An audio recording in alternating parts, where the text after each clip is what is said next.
ito na yung ubihang nasira ng bagyo. Kaya yari ko lang mag tying o mag tape ng mga branches. Itong marami na damage na nga putol. Sayang. Sana maglaman pa yung ubi. Yan. Mga yung hinaligi o sinawan na tinatawag na ubi, variety. Ang puti yung kamatis hindi natunaw.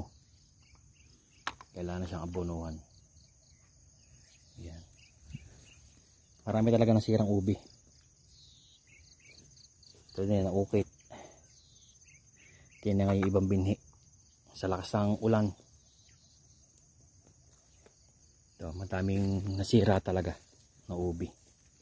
Mga putol. Sana maglaman pa.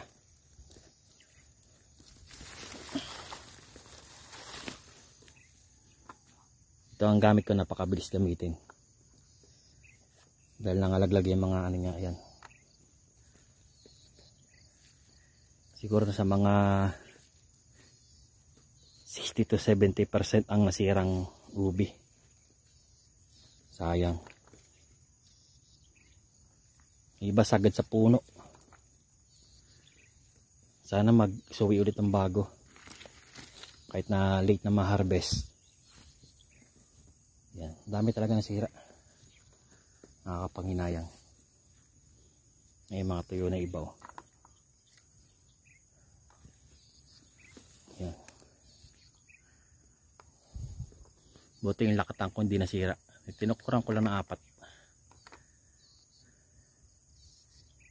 Kagabi sobrang lakas ng ulan. Ito ngayon tagaraw na. Sayang ang ubi. Sana ulit magbaging para maglaman kahit na late na ma-harvest. Marami talaga nasira.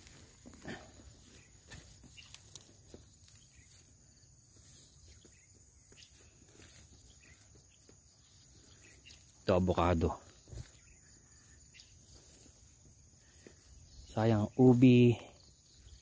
Marami mga naputol yan, yung iba. Ngayon tulad na yun, putulo.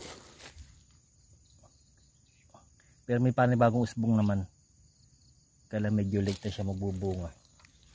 Pagka ganyan. Sayang talaga. Yan yung mga bakante, mga putol yan.